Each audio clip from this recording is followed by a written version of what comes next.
Bom, então nesse vídeo eu quero mostrar para vocês este teorema, o teorema 6, que dá 3 afirmações para a gente. Ele diz primeiro que o conjunto dos naturais não é limitado superiormente. A letra B diz que o ínfimo deste conjunto X, que é formado por elementos da forma 1 sobre n, é igual a zero. E que dados A, B e aí números reais positivos, então sempre vai existir um n natural, tal que n vezes A é maior do que B. Bom, eu vou dar uma ideia da demonstração aqui. A demonstração formal eu deixei aqui em páginas mais abaixo aqui neste PDF. Tá? Então vamos lá, vamos começar pela letra A. Repito, é só uma ideia, tá? A gente sabe que os naturais eles são infinitos e são ilimitados aí superiormente, né? Agora, como é que eu vou demonstrar isso? Eu vou fazer essa demonstração aqui da letra A por contradição, tá? Então eu vou supor por contradição que os naturais eles são limitados superiormente, e a partir daí eu vou mexer com essa ideia e vou chegar em alguma contradição, tá bom? Então começamos assim, ó. Vamos supor por contradição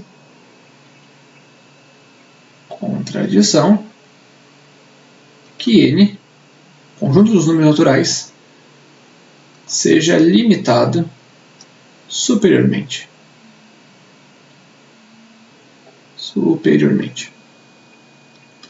Bom, o que isso acarreta, né? Se os naturais fossem limitados superiormente, os naturais são um subconjunto dos reais e não é vazio. A gente viu pelo axioma fundamental da análise que todo subconjunto não vazio dos reais e que é limitado superiormente possui supremo. Então quer dizer que se os naturais fossem limitados superiormente, eles teriam supremo, né? Então vamos pôr aqui, seja B o supremo dos números naturais. Vou dizer que tem um número aí que eu vou chamar de B, que é o supremo dos naturais, tá? Eu teria que escrever aqui pelo axioma fundamental da análise, tá bom? Muito bem, então a ideia é assim, se eu tentar esboçar isso numa reta, seria a reta numérica, eu vou colocar simplesmente os números naturais aqui, né? Eu tenho 0, 1, o 2 e assim por diante, né? Só que vai chegar algum momento que eu vou chegar nesse número B aí, que é o que eu estou dizendo que é o supremo deste conjunto, né? Então quer dizer, não pode existir, vou colocar assim, B é o supremo desse conjunto aí. Não pode existir número natural maior que B, tá? E esse B seria, no caso, a menor das cotas superiores, tá bom? Muito bem, se o B fosse o supremo dos naturais, então, por S2', que é o que está lá em cima, ó, lá na definição auxiliar do supremo, né? Esta aqui, ó, S2', eu sei que para todo epsilon maior que zero, vai existir um elemento n nos naturais, tal que b menos epsilon é menor do que n. Ou seja, por S2', por este b aqui ser supremo, tá? Eu não estou mostrando que b é supremo, eu estou afirmando, b ele é supremo dos naturais, então acontece S2', né? Então, por S2', para todo epsilon maior que zero, existe um número n pertencente aos naturais, tal que b menos epsilon é menor do que n. Ou seja, eu estou fazendo aquela brincadeira aqui, ó, pegando b, pegando um número para cá, que seria o b menos epsilon, e mostrando que tem algum número natural aqui no meio. Um número n, que eu chamei de n aí, número natural, que está aqui no meio entre esses dois, no caso um n maior que b menos epsilon. Tá? Isso aí acontece para todo epsilon maior que zero. Se acontece para todo epsilon maior que zero, quer dizer, eu posso pegar um epsilon igual a 0.1, epsilon igual a 0.0001, o epsilon que eu quiser. Sempre eu vou encontrar um número natural nessas condições. Eu vou pegar um epsilon em particular, tá? E você já vai entender o porquê que eu vou fazer essa escolha. Então, como vale para todo epsilon, em particular,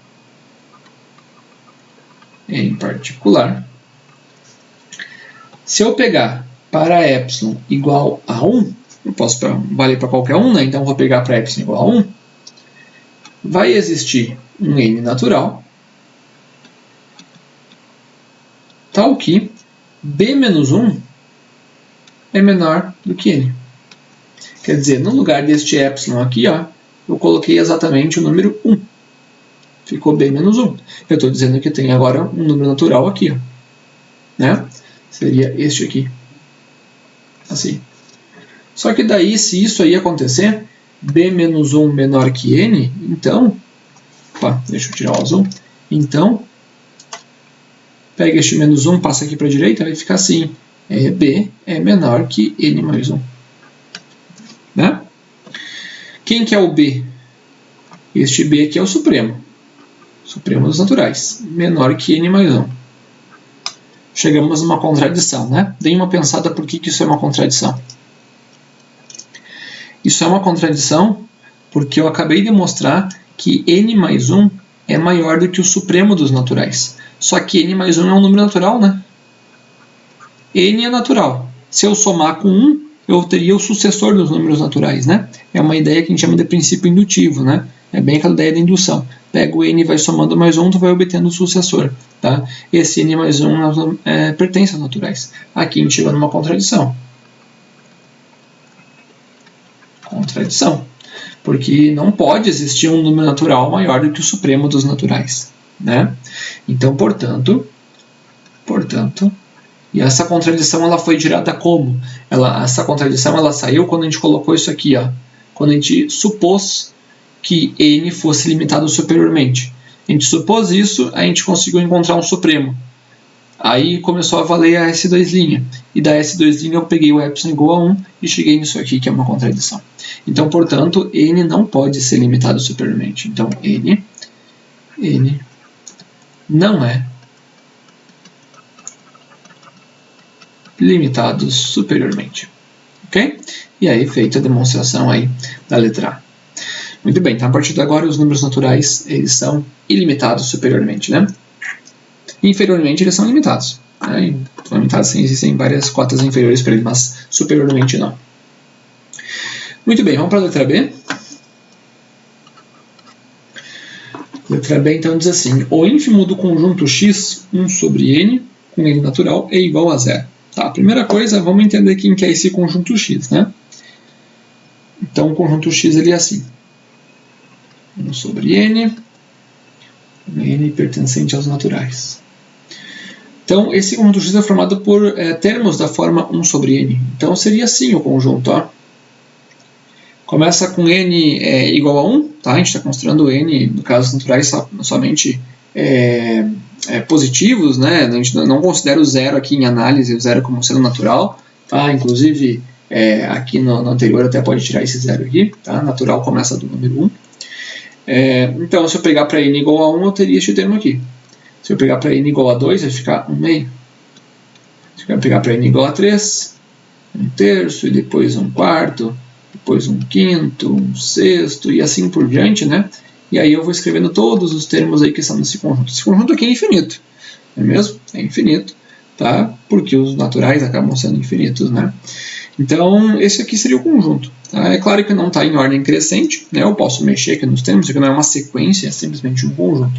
Mas, geometricamente, se a gente fosse tentar esboçar isso aqui numa reta, seria uma coisa assim, né? Que está acontecendo com o conjunto. Eu tenho aqui o primeiro que eu peguei ali, que foi o número para n igual a 1, tenho 1. Vamos colocar o zero aqui. Assim. Este aqui é 1 meio, que está aqui, ó. Meio. Depois vem 1 terço, depois vem 1 quarto estaria aqui. Né? 1 quinto, 1 sexto, 1 sétimo, 1 oitavo, está aqui no meio também. Tá? E à medida que eu vou avançando o n, observe que os termos vão ficando cada vez mais próximos aqui do número 0. Né? Número 0. Então parece que realmente o ínfimo desse conjunto aí realmente vai ser o 0. Tá? Como é que eu vou mostrar que é isso que ela está pedindo, né? O ínfimo do conjunto é igual a 0. Como é que eu vou mostrar que o 0 é exatamente o ínfimo desse conjunto? Eu preciso mostrar duas coisas. A I1, que é mostrar que o 0 ele é uma cota inferior, e a I2, que eu vou usar a I2', é mostrar que o 0 é a maior das cotas inferiores. Tá? Então vamos tentar fazer isso. A I1 é muito fácil de mostrar. Pelo seguinte, como o n pertence aos naturais, então n é maior que 0. Né? N é um número positivo. Assim, a olha, se o n for um número positivo, então 1 sobre n também vai ser um número positivo, não é mesmo? Pronto, então eu acabei de mostrar para vocês que o zero ele é a cota inferior desse conjunto x, né? Porque qualquer elemento que eu pegar aqui, ele é da forma 1 sobre n, e esse 1 sobre n é sempre maior do que zero. Então, este zero só pode ser a cota inferior, né? Então, portanto, zero é cota inferior de x. Beleza. Agora o que eu preciso mostrar é a I2. E eu vou utilizar o I2', que é com epsilon, né? Eu tenho que mostrar que o zero ele é a maior das cotas inferiores. Bom?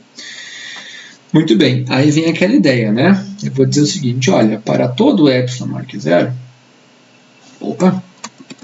para todo epsilon maior que zero, o que eu tenho que mostrar é a existência de um n que esteja entre o zero e o epsilon mais zero.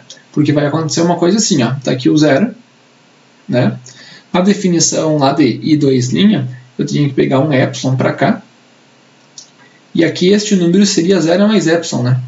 Assim.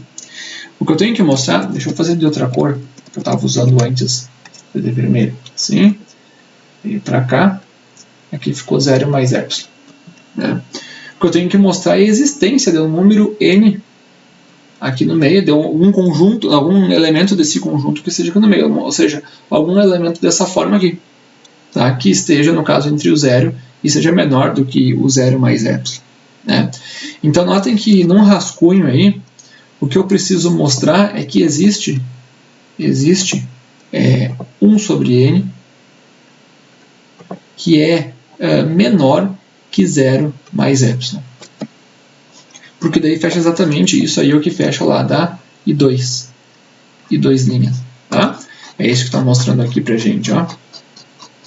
Aqui, ó, I2 linha. Para todo epsilon maior que 0, existe um elemento x. Nesse caso, o meu elemento x seria, no caso, um elemento 1 sobre n que pertence ao conjunto x, tal que este 1 sobre n aqui seja menor do que a mais epsilon. O a aqui, no caso, é exatamente o número 0 mais epsilon, tá bom?